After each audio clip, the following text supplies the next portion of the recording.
Esta semana se dio una situación en la unidad penitenciaria número 9, la de Barrio Cáceres, que está ubicada aquí en Córdoba Capital, atrás del Hospital Misericordia.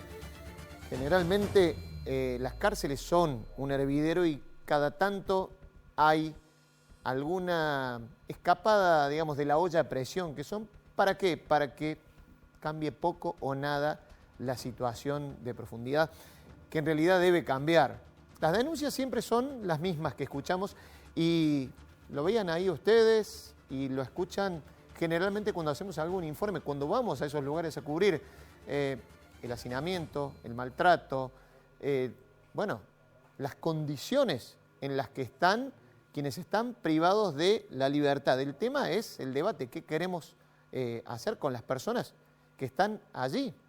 Justamente, sobrepoblación carcelaria, gente que permanece muchísimo tiempo prácticamente sin una condena, con una prisión preventiva. Bueno, de eso se trata el programa de hoy. No quería dejar de leer en la introducción algo que reza el artículo 18 de la Constitución Nacional. Las cárceles de la Nación serán sanas y limpias para seguridad y no para castigo de los reos o detenidos en ellas. Vaya y analicen ustedes si algo de eso, de lo que estamos hablando, se cumple. Para eso voy a saludar y hemos traído a un panel muy amplio para poder charlarlo desde varias aristas. Paula Martínez, Adriana Rebol, ¿cómo les va? Buenas noches. Buenas noches. Bueno, también tenemos en el piso a gente del derecho y especializada justamente en esto. Carlos Airabedian, reconocido penalista, Lina Luque, abogada criminóloga. ¿Cómo les va? Buenas noches. Bueno, habríamos un poco hablando de, y veíamos lo que pasaba en la UCA a partir del lunes. Un lugar que, insisto, es una olla a presión y sobre todo que se agravó desde que comenzó la pandemia. ¿Por qué? Porque antes de ir a Bower los presos tienen que pasar por la unidad carcelaria de Barrio Cáceres. Hacen la cuarentena allí y después pasan a Bower, algunos los que deben ser trasladados. Paula, estuviste cubriendo, estuviste siguiendo un poquito de cerca todo eso. Un poco, ¿qué es lo que viste ahí? Efectivamente, ¿qué tal? Buenas noches. Así es, estuvimos el día lunes cuando hubo una revuelta causada por la muerte de un interno. Realmente una situación muy difícil de vivir en primera persona, y eso que estuvimos afuera con los compañeros, ¿no? Con Darío Almagro, con Horacio Barrio Nuevo. Logramos ingresar a través de un barrio muy humilde y poder charlar a gritos, por supuesto, con los presos a través de un alambrado. En el alambrado perimetral se escuchaba el diálogo. Exactamente, sí. Porque los familiares, mirá lo loco de la situación, ¿no? Los familiares que estaban intentando recabar información sobre sus allegados que estaban ahí adentro al conocer la revuelta, las balas de goma que teóricamente, según la versión de los familiares, había adentro, tenían que hacerlo a través de un alambrado, preguntar a los gritos, ¿estás bien? Como se veía en los videos. Una situación realmente cruel también para la familia, ¿no? Que vive eso. Y de allí, bueno, ¿Qué cuando... te contaban de las condiciones de detención, los familiares? Los familiares contaban que faltaba agua, que los baños estaban trancados. ¿Y sabes qué decían? Llamen a derechos humanos. Nos decían a las cámaras. Se escuchaban los gritos ahí, se escuchaban, sí. Nos decían a la cámara porque estaban al tanto que estábamos ahí, porque los familiares les gritaban que estaban las cámaras y nos gritaban, llamen a los derechos humanos. ¿A qué derechos humanos podemos llamar? Adriana lo va a contar mejor, pero prácticamente no hay asociaciones civiles que defiendan los derechos de los internos. Hay que llamar a autoridades de gobierno, justamente el gobierno que no los asiste intramuros. Es una situación muy complicada, hay especialistas acá que van a poder explicar realmente lo que se vive, pero nos decían, no nos dan de comer. Nos falta agua, dormimos por turno, dormimos en el piso, las celdas están llenas y llegan a turnarse para ver quién duerme en una cama. ¿Qué preso rehabilitado podemos sacar de ahí? A ver, quédate ahí un toquecito, le voy a sumar a Lina Luque, abogada especialista en criminología. ¿Cómo ves la situación? Digo, me equivoco si digo que es un hervidero que explota cada tanto y va a seguir estallando porque tiene... esas válvulas de escape que hacen que por ahí nada cambie? Bueno, en primer lugar, muchas gracias por la invitación, gracias por compartir con personas tan reconocidas y con tanta trayectoria como Adriana y como el doctor Airabedian. Mira, en primer lugar me gustaría decir que efectivamente estamos ante un problema estructural. Acá el colega y Adriana lo saben. Siempre me parece que hay que poner esto más allá de los incidentes que provocan determinados fenómenos como esto, digamos, una muerte, digamos, porque aquí las cuestiones que se disparan causan muertes, y no es menor. Y me parece que en ese problema estructural hay que recalcar siempre que la calidad de respeto por los derechos humanos de todos aquellos habitantes de un territorio también es un indicador de la calidad de la democracia que rige en un país. Digamos, democracia no solamente república, sino de vigencia de derechos para todos aquellos que están. En el problema estructural que tenemos en la provincia de Córdoba desde hace muchos años, uno de los problemas más graves es la superpoblación. Ahora, uno de los problemas graves de esa unidad es casualmente la superpoblación. Cuando se apunta a esa superpoblación, digo, siempre se mira al servicio penitenciario, se hace el foco ahí. ¿Hay que apuntar ahí o hay que apuntar al Poder Judicial? Mira, seguramente el servicio penitenciario es el responsable de la guardia y custodia de las personas que están allí alojadas. Pero el fenómeno de la superpoblación es un fenómeno que no le compete al propio servicio penitenciario en principio, sobre todo en esa unidad, sino que es un problema que tiene que ver con la política criminal que aplica el Poder Judicial de Córdoba. Básicamente es el no cumplimiento de los estándares internacionales en relación a la utilización de la prisión preventiva. Y una de las cosas más terribles es que, como muy bien decían recién en la pregunta de tu compañera, no hay posibilidades de control sobre eso, digamos, sobre la actuación del Poder Judicial, pero tampoco sobre la actuación de las posibilidades de guardia y custodia del servicio penitenciario en relación a los sujetos que el Poder Judicial les deriva y sobre los cuales no se hace responsable tampoco. Claro, digo, para clarificarlo, me decís, no hay posibilidad de control de lo que hace la justicia con aquellos que están detenidos, ni tampoco de de quienes tienen que guardar a aquellos. ¿Por qué no puede haber control? Perdón, no, doctor, lo sumo. Perdón. Sí puede haber control, perdón. Salvo excepciones. ¿O por qué no lo hay? Salvo excepciones, la actuación de la justicia penal de Córdoba es desastrosa, con la utilización de la prisión preventiva, que en realidad es absolutamente inmoral. En la cuestión de la legalidad la discutimos. Usted en la introducción prácticamente planteó todos los ejes de lo que se debe discutir cuando se habla de las cárceles. Y la superpoblación es el resultado directo e inmediato de esa exagerada aplicación de un instituto que está en tela de juicio, no solamente en la Argentina, sino en todo el mundo.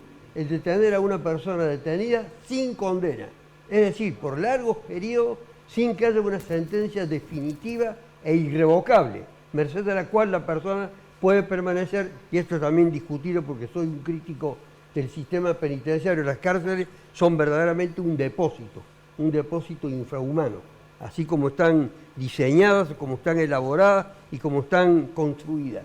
De todas maneras, ese tema es un tema fundamental para saber qué grado de control puede haber o no puede haber. Además, el personal penitenciario no tiene ningún tipo de especialización y constituye todas sus técnicas y toda su utilización en la actividad que cumplen un verdadero y ruin fracaso. Martín, si me permitís un segundito, te interrumpo porque a lo valioso que usted está diciendo le sumaría otro elemento, que la utilización, esta práctica de encarcelamiento masivo que hay, no ayuda a conjurar los altos niveles de violencia social y de delito. Mira, ya lo vamos a retomar el tema, ya lo vamos a retomar justamente porque acá tengo una compañera con la que estamos en las calles generalmente y el reclamo que escuchamos a veces nos sorprende. Venimos y hablamos de una cosa, de una cuestión judicial, pero ya vamos a retomar ahora, porque quería sumarle a Adriana Rebol con tu opinión de lo que pasó. Estamos hablando de un lugar que, bueno, lo definimos así, ¿no? Un hervidero como es la UCA, pero también pasa en otras unidades penitenciarias de Córdoba, ¿no, Adriana? Sí, sin duda que pasa en otras unidades.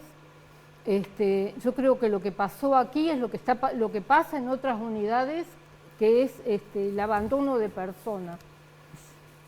No es la primera vez que en la UCA durante la pandemia muere alguien. Ya el año pasado, el 1 de abril, murió otro pibe. Hay una persona en estado gravísimo internada en este momento en terapia intensiva del Rawson, que fue sacada de la UCA también. Y bueno, y por ejemplo, el año pasado son al menos 7 personas que murieron por COVID en las cárceles, por lo menos, o sea, lo que alcanzamos a juntar los datos, ¿no? En la mayoría de las muertes que se dan Cuando dentro decía de alcanzamos a juntar los datos, indudablemente estás hablando de una poca transparencia en la cuestión de los datos. Claro, O sí. sea, tenés que andar recabándolos. Sí, no hay, el servicio penitenciario no informa sobre las muertes dentro de las cárceles, no está informando. Por ejemplo, todo el periodo del COVID y en la pandemia, lo único que hacen es mentir. Las carpas han sido utilizadas los últimos meses, fueron utilizadas porque anteriormente decían que no tenían personal ni de salud ni de seguridad para mantener personas allí. Entonces los presos iban a parar a los calabozos para cuando estaban en el aislamiento, las personas enfermas, con fiebre, con todo el malestar, iban a parar al calabozo o a los lugares de la visita íntima, al salón de visita también han ido a parar y se han tirado colchones allí. Realmente eso ha sido, digamos, hay lugares, por ejemplo... Bueno, mira, sí. justamente con lo que estás diciendo. Se ha conocido, ha sido muy difundida la situación de Edgar Moreno. Edgar Moreno es un conductor de radio y de algunos programas televisivos que actualmente permanece detenido por una supuesta estafa con unas monedas digitales, bitcoins. Vamos a poner parte del relato que hacía Edgar Moreno, hablando de justamente la Unidad Penitenciaria 9, la conocida como la UCA, ¿sí?, de Barrio Cáceres.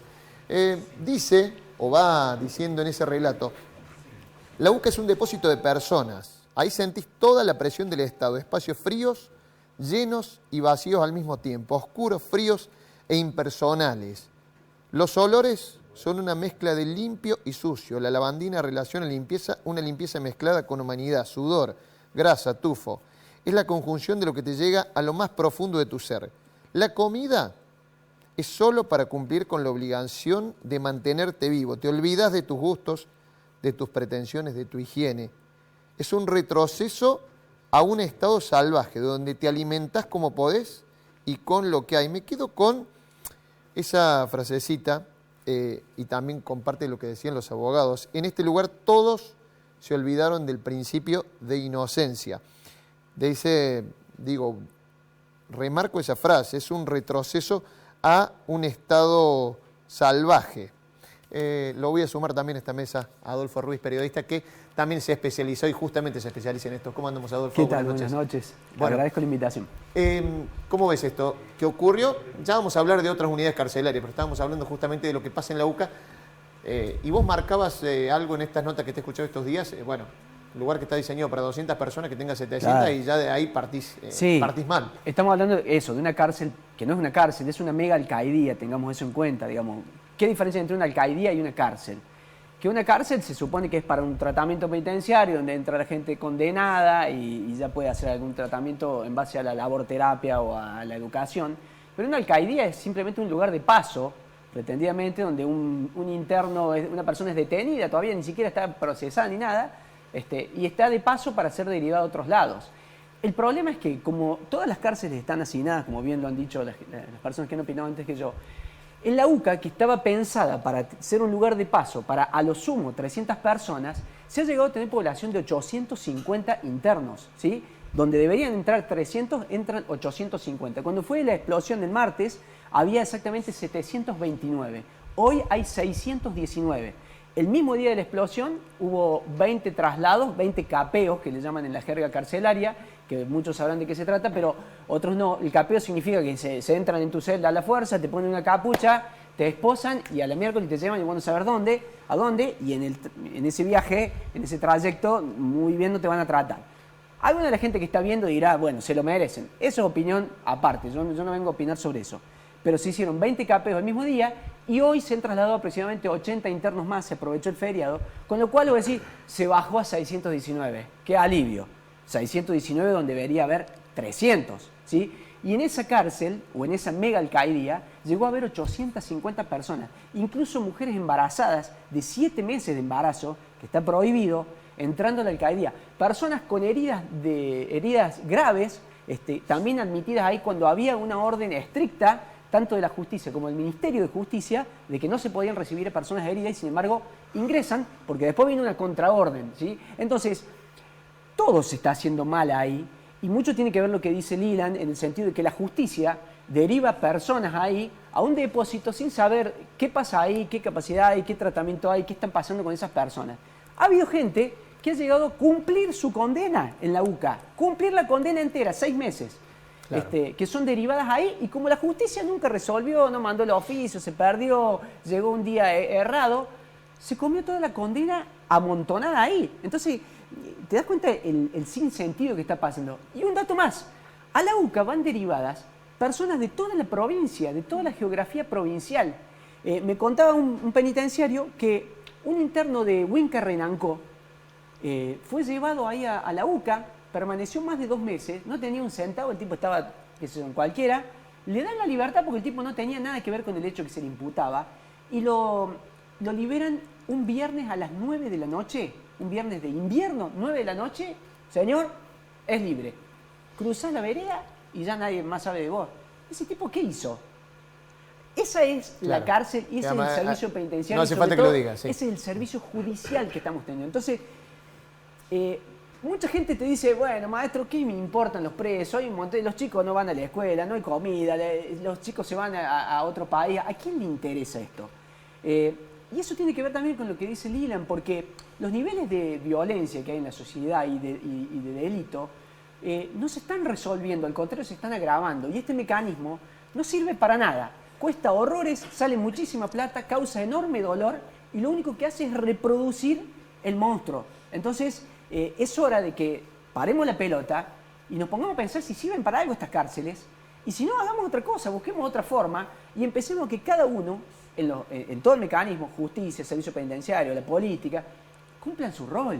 Porque bueno, si no, seguimos con la explosión. Quédate ahí. Doctor, a ver, Adolfo también lo ha dicho en otros trabajos, y ha visto cómo se ha multiplicado la población carcelaria de Córdoba. Digo, uno no es más partidario de construir más cárceles porque así no se soluciona el problema. Más. Está bien, pero ¿esa es la solución?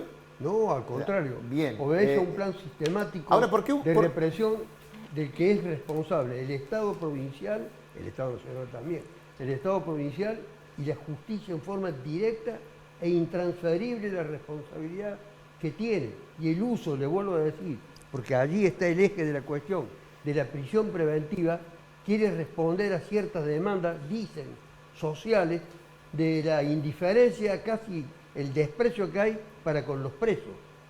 Y eso es realmente muy peligroso, bueno, porque ese individuo está potenciado claro, en su ira, en su deseo de venganza y de no adecuarse a ninguna regla de tipo social o de contención en el futuro. Sale con más violencia. La cárcel es una escuela para la delincuencia, es como una facultad de derecho para la delincuencia. Eso es la cárcel. Y la indiferencia del personal penitenciario roza también estos niveles de desprecio que hay en la misma sociedad. Ahora, ¿por qué en este caso estamos hablando de un lugar que tendría que ser de paso y se convierte en un lugar de condenas permanentes? Acaba de decir Ruiz, ahí le hacen cumplir la totalidad a muchos de la pena, porque ese es un lugar efectivamente de paso, para traslado inmediato. Como los demás lugares están superpoblados, todo obedece a esa política ultra represiva de utilizar el instrumento de la prisión preventiva. Lo que usted leyó del compañero de trabajo del mundo de la comunicación, y en esa causa yo defiendo, y es real. Tienen todos una prisión preventiva delirante. Delirante, verdaderamente, quien la firma también a esa prisión preventiva, que luego son confirmadas por las sucesivas instancias superiores. Es decir, todos tienen un grado de compromiso del que no se pueden salvar. ¿Cómo se soluciona esto? Digo, que un lugar de paso se convierte en un lugar permanente. Hay algo sobre lo que me gustaría centrar la discusión, porque te escuché hacer la pregunta, bueno, si no funciona la cárcel, ¿qué es lo que hacemos? Yo te diría, discutamos qué es lo que hacemos con la cárcel y después vamos viendo. ¿Qué hacemos con la cárcel? Hay un elemento que me parece relevante, que recién lo dijo Adriana y lo dijo tu compañera, que es la posibilidad de control, y que yo dije mal, digo, no hay posibilidad de control. En realidad el tema es, para que esto no pase, debiera haber control. Claro. A partir de cosas básicas, como algunas que ya se han mencionado acá, y que yo creo que el relator de Naciones Unidas en el año 2018... Abril de 2018. Abril de 2018 dejó sentado en su informe, en el caso de Argentina, y que vino a Córdoba, y no vino a Córdoba casualmente. Porque gracias al trabajo... Buenos Aires, Córdoba y Formosa. Claro, gracias al trabajo de gente como la que está aquí, se hizo visible la situación de la provincia de Córdoba. ¿Y qué es lo que decía el relator? Primero, no hay mecanismos de control en relación a lo que pasa en relación a estos lugares de encierro. Uno de los lugares que visitó específicamente en el 2018 fue la UCA, Bien. aparte de otros centros penitenciarios. ¿Qué es lo que dijo el relator en ese momento? Que la utilización de la práctica de la prisión preventiva, tal cual se estaba haciendo en la provincia de Córdoba, era excesiva, porque no respondía en realidad a una demanda, esto que venimos hablando, la situación de... Sí. Quédate ahí, justamente porque habíamos seleccionado ese tape. Lo vamos a escuchar, ahí lo consiguió la producción, el relator especial de Naciones Unidas, cuando venía en abril de 2018 e inspeccionaba, como les digo, estas 3 provincias, unidades carcelarias, pero en Córdoba fue a varias de ellas, al Complejo La Esperanza, a Bower, y una de las que analizó fue la unidad carcelaria número 9. Esto decía. On the other hand, I have also seen that in the prison system today, there is a chronic overcrowding. That leads to significant tensions in that prison system. Very often police stations that are not fit for accommodating people more than 24 hours are being used to detain way more people than they should for a very long period of several months. So I have seen completely inadequate detention conditions where groups of 10 or 12 people are cramped into small spaces with no artificial light, no access to toilets, no access to sunlight for several months on end. The government is aware of it, the authorities are aware of it, and it seems that all of the authorities are trying to address the issue, but no one for the moment has the right solution. Se llama Nis Melzer. Vino entre el 9 y el 20 de abril de 2018 y parece una especie de no importa cuando veas esto, ¿no? Digo, si se perdieron algunos de los subtítulos. Condiciones de detención que equivalen a tratos crueles, inhumanos y degradantes. En el establecimiento penitenciario número 9, celdas de 3 por 4 metros tienen 12 camas cuchetas triples. En cada celda hay 10 reclusos que permanecen encerrados 16 horas, a veces sin ver la luz del sol. Digo, estabas hablando sobre eso. Estaba hablando casualmente sobre eso. Y otra de las cosas sobre las que este funcionario internacional hizo hincapié es la poca posibilidad de control que tiene la provincia de Córdoba en relación a este tipo de establecimientos. Esto es la falta de acceso a datos. Hoy en día los únicos datos oficiales disponibles son del año 2019. Eso por un lado, es decir, la falta de acceso a la información pública que tiene que ver tanto en el Poder Judicial como en el propio Servicio Penitenciario. A partir de esta visita y con estas recomendaciones, el Poder Judicial empezó a hacer visible en sus estadísticas los casos de tortura. Hasta ese momento no había datos diferenciados. No. Hasta 2018 estás hablando. Claro. O sea, Eso por un lado, y por otro lado la no posibilidad de la creación de un mecanismo provincial de prevención de la tortura. Y me gustaría quedarme con algo que también dijo Adolfo, que en relación a la utilización de este método de castigo en particular, como son las cárceles, porque en realidad la cárcel es, por más lo que diga la Constitución, es entras en prisión preventiva, entras en la UCA con o sin prisión preventiva, ya te empiezan a castigar independientemente de todos los principios constitucionales. Es que una de las cosas que habría que evaluar es cómo controlar ese sistema para que funcione mejor. Y funcione mejor cuanto menos costo genera. Los costos humanos para mí son importantes, pero otra gente no se identificaría con el delincuente, por lo cual no le importaría hasta que su propio hijo cae en la UCA porque en una clandestina pasó algo. Ahí sí les interesa. Pero pongámoslos en costos económicos. En costos económicos, un sistema con estas características es poco eficiente y muy costoso a nivel social. Entonces, lo que habría que hacer es eficiente, y estoy hablando en términos netamente económicos, sí. Económicos, neoliberales. El sistema es poco eficiente, es muy costoso. O sea, se gasta mucho y mal. Y mal. Hay muchas si lo querés cosas, ver en esos hay muchas términos. cosas que quedan en el camino porque, a ver, los relatos de las personas privadas de la libertad son todos coincidentes, digamos.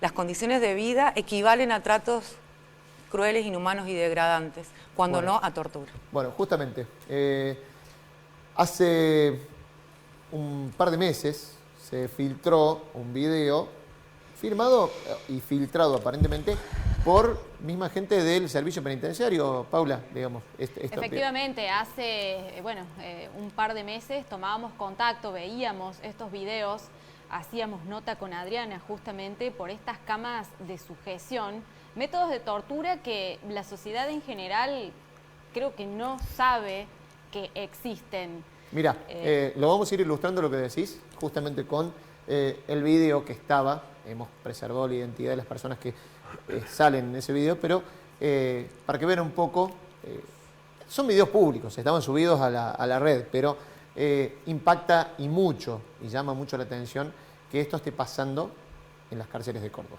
Fíjense. Déjeme casi nada más. No, no me limpien. Me reventaron el oído todo, a tropa de todo. No, no lo limpien. Déjalo así nomás.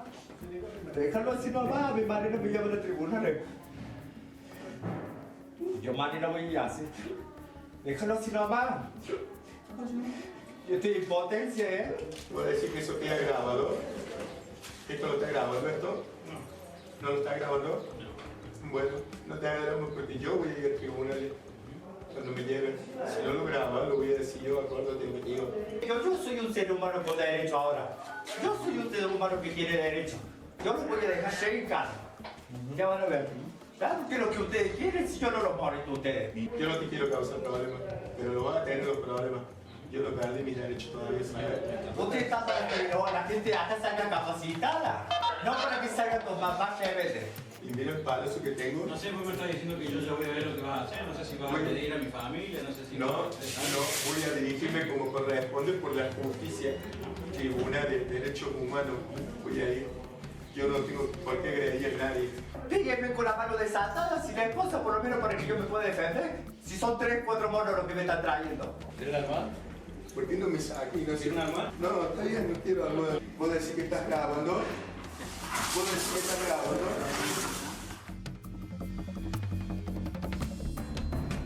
La grabación es casera, es indudablemente filtrada, lo que se llama filtrada desde adentro. En realidad, el comunicado del Ministerio de Justicia que nosotros gestionamos luego de conocer estos videos, reconoce que son procedimientos totalmente legales, están amparados en el artículo 75 de la Ley 24.660 y se utilizan cuando está en riesgo la propia integridad del interno, cuando pone en riesgo la seguridad del resto o del establecimiento penitenciario. ¿Eso es lo que dice la ley, Adriana?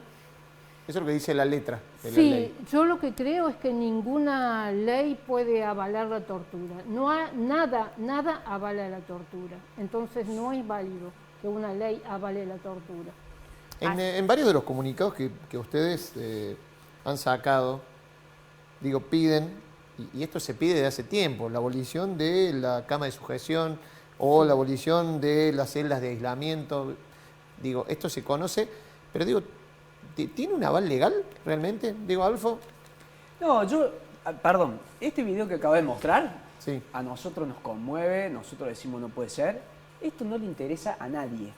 La gente que nos está viendo en este momento no le interesa, te lo aseguro, porque la gente no cree en la condición humana de esa persona. Y en una de esas quizás culpa nuestra, porque no sabemos hacernos entender. ¿Por qué digo esto? Yo vengo trabajando en este tema, Lilan prácticamente me ayudó en mis primeros pasos desde el año 2004, 2005. Me he pegado contra la pared todos estos años. ¿Cuándo preocupan estas cosas? ¿Cuándo preocupan? ¿Cuándo preocupan? Cuando estás en una cárcel, como pasó en 2005, cuando hay toma de rehenes y cuando los políticos se dan cuenta que ese estallido les va a joder a ellos su trayectoria política. Ahí les interesa. ¿Por qué estalló esto de la UCA y ahora estamos todos hablando de la UCA? Porque tuvieron miedo de que hubiera toma de rehenes, porque tuvieron miedo de que pasara algo grave. Como si no fuera grave lo que está pasando hoy y lo que pasó el día anterior al estallido. O Entonces, como esto que veíamos, que no trascendió tampoco. Yo te aseguro que esto... Que no trascendió Yo te tampoco, aseguro que no, esto... La mayoría de la gente te dice, y bueno, loco, ¿qué querés? No hubieras robado, no hubieras hecho, no te pasaría Claro, eso. pasa que Eso es lo existe que pasa. como una negación por parte de la sociedad, el común de la sociedad no cree en los derechos humanos de los reos porque algo habrán hecho. Exactamente, pero entonces ¿a qué vamos? Pero en este caso a mí me parece que lo llamativo es que el Ministerio de Justicia reconoce que esa filmación no es casera, porque es una filmación reconocida por el Ministerio de Justicia que se hace legalmente. Está bien, pero ellos, digamos, no Es a ver, decir, no dan acceso a esas niegan. filmaciones. No tenemos acceso. Es más, dijeron que se hablan perdieron de las una grabaciones. tarjeta de memoria que se perdió en 2019 y a raíz de ahí se difunde, bueno, por internet y por los distintos canales por los cuales los recibimos.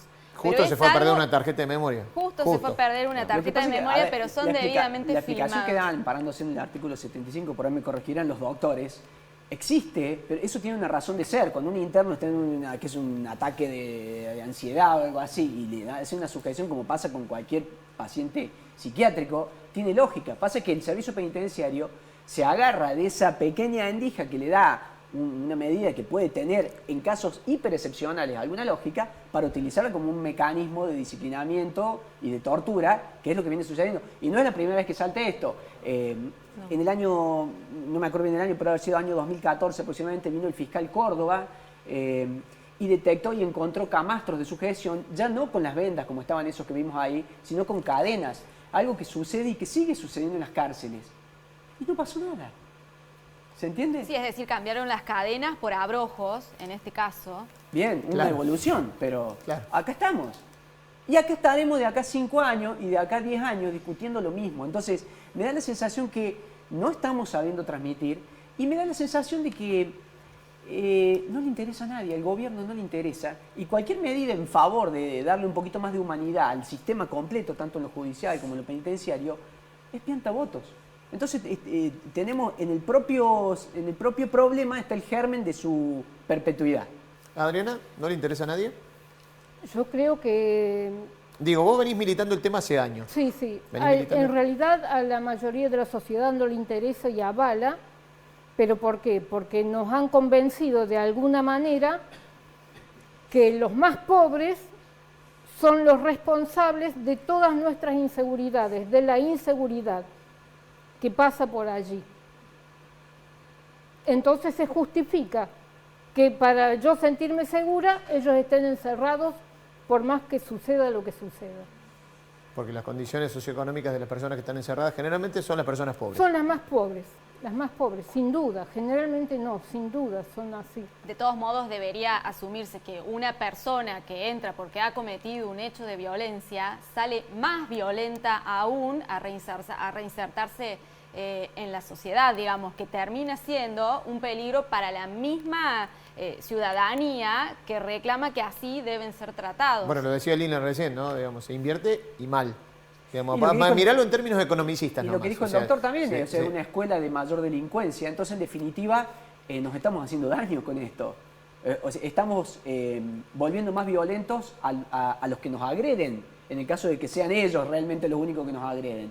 Como dijo el muchacho que estaba atado, dijo, yo acá vengo, me trajeron para recuperarme, no para hacerme más rebelde. ¿Viste que lo dice? Lo dice, Lo sí. dice con claridad y tiene razón. Y en la la jerga, verdad- digamos, también explica que antes había recibido una Una cagada a tunda. palo, o sea, tremenda, digamos. ¿Cómo? Mira, vamos a hacer una pausa. Está muy interesante el tema, justamente. Vamos a hacer una pausa cortita.